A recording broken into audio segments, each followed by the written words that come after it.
alunos dos 7º anos, tudo bem com vocês? Uma boa tarde a todos. Vamos pedir ao nosso maravilhoso Deus para nos abençoar com muita saúde, muita alegria, muita tranquilidade, sabedoria, responsabilidade, compromisso e que Ele esteja sempre nos protegendo. Amém? A nossa aula começa aí na página 94, terceira semana do PET 4. O tema de hoje é música renascentista. Música, todos vocês sabem o significado, né? Que é a arte que combina som e silêncio de uma forma harmoniosa, agradável aos nossos ouvidos. E música renascentista aí vem de renascimento. Na aula anterior nós vimos, né, o movimento do renascimento, que foi aquele resgate à cultura greco-romana, né, e que eles tinham como ideal a valorização do homem e da natureza. Então nós temos aí uma pequena introdução da música nesse período do renascimento, que se caracterizou na história da Europa Ocidental, sobretudo pelo enorme interesse ao saber e à cultura. Tudo que eles queriam era o conhecimento, era a construção desse conhecimento. Alunos, tenha como exemplo o renascimento, querer fazer tudo melhor, querer entender, estudar, pesquisar, explorar o seu potencial para estar fazendo sempre o melhor. Bom, particularmente, há muitas ideias dos antigos gregos e romanos. Foi também uma época de grandes descobertas e explorações em que Vasco da Gama, Colombo e Cabral e outros exploradores, né, estavam fazendo suas viagens enquanto notáveis avanços se processavam na ciência e na astronomia. Os compositores passaram a ter um interesse muito mais vivo pela música profana, né? Que é aquela música que não tem caráter religioso, que não tem fim para servir a Deus, né? Então aí é porque até então a Igreja Católica era o centro de tudo, comandava tudo. Então tudo que era realizado era para estar fazendo, né, para a Igreja Católica, ou seja, né, era um retorno, era estar ali realmente para servir a Igreja Católica. E assim, esses compositores, então, ganham espaço nesse outro gênero de música, inclusive em escrever peças para instrumentos já não usados somente para acompanhar vozes. A minha garganta hoje não está nada bem. A música renascentista é de estilo polifônico, ou seja, possui várias melodias tocadas ou cantadas ao mesmo tempo. A música na Basílica de São Marcos.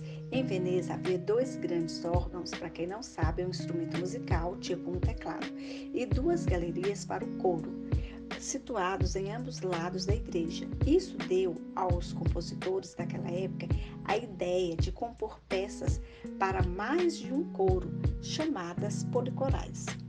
Os matetos, que eram peças escritas a maioria das vezes para ser cantadas na igreja, ele era composto geralmente de 4 vozes, no mínimo de 4 vozes, certo?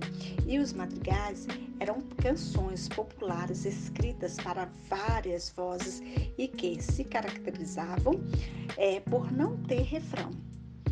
Música instrumental. Para quem não sabe o que é música instrumental, é toda música produzida exclusivamente por meio de instrumentos musicais.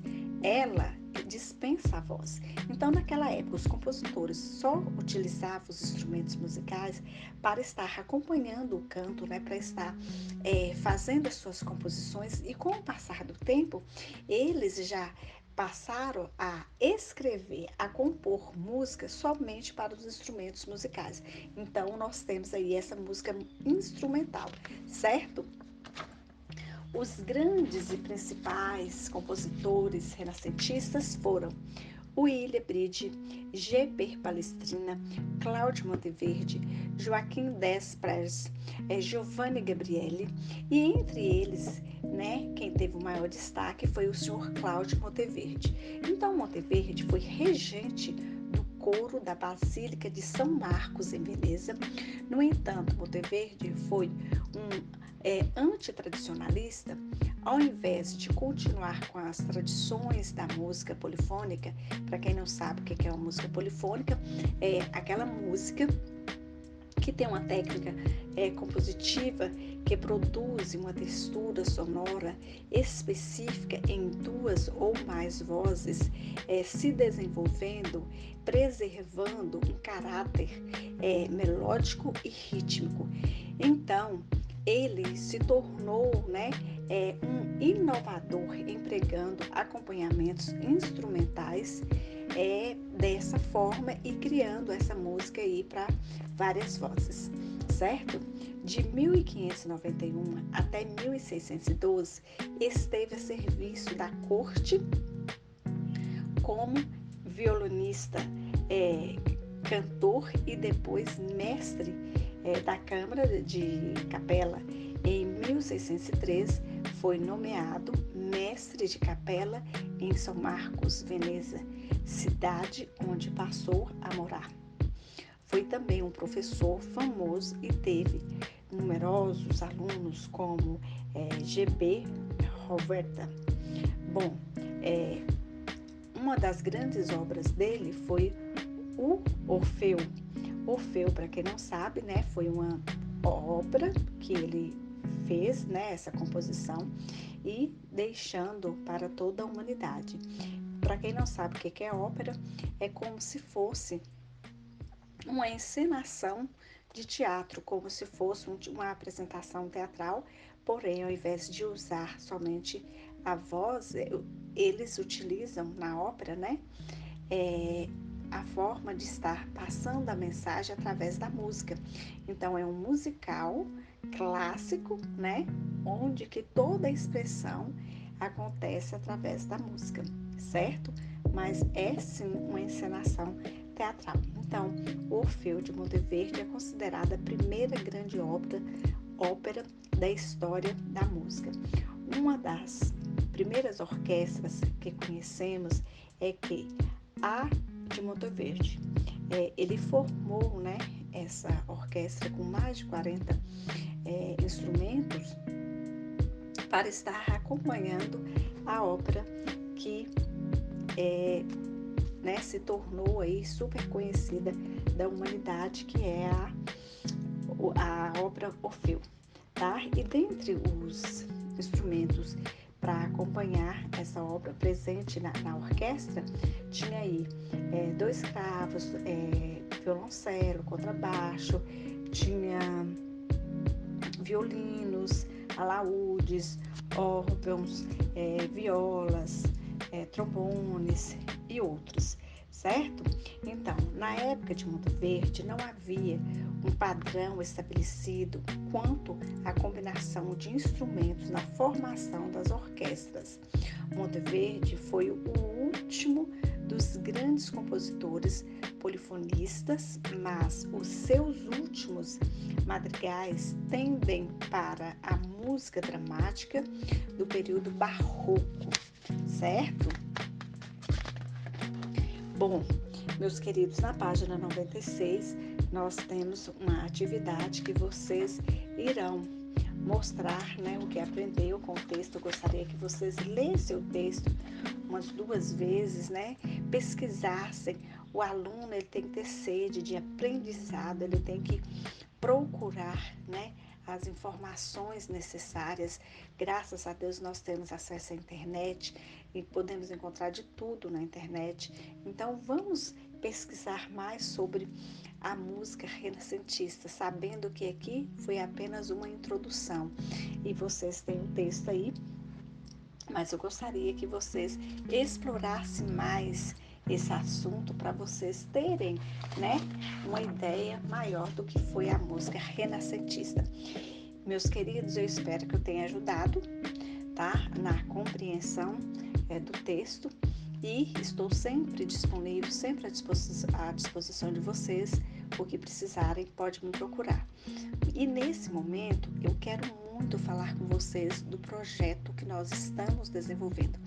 Esse projeto não é somente eu, a professora de História, de Ciências, que estamos desenvolvendo, mas sim toda a escola, todos os professores, todos os conteúdos, tá? E eu gostaria que vocês tivessem o compromisso de estar fazendo sempre o melhor. A primeira ação que eu coloquei para vocês é vocês organizar, vocês definir esse espaço de estudo de vocês, tá? Nós podemos até dar um nome a esse espaço. Eu até gostaria de ter a sugestão de vocês para a gente dar um nome a esse espaço. E tudo na vida a gente tem que planejar, a gente tem que procurar estar fazendo o melhor. Então vamos planejar melhor aí o momento que vocês e como vocês irão realizar as atividades, tá? Eu agradeço a muitos alunos dos 7º anos, porque graças a Deus vocês têm uma participação boa, mas essa participação tem que ser melhorada cada vez mais. Ao invés de ser 50%, 60%, eu quero 100%, tá? Então, vamos estar fazendo todas as atividades, não só de matemática e português, mas também de arte, de geografia, de história, de educação física, de educação religiosa, ciências, bom, todas, né? Todas. A gente precisa dessas atividades para a gente poder estar lançando, né, a presença de vocês, para estar avaliando. Então, vamos melhorar essa participação. E como eu já falei, eu estou sempre às ordens de vocês, né, à disposição de vocês. E procurem saber mais sobre a música renascentista e eu tenho certeza que vocês irão agradar bastante.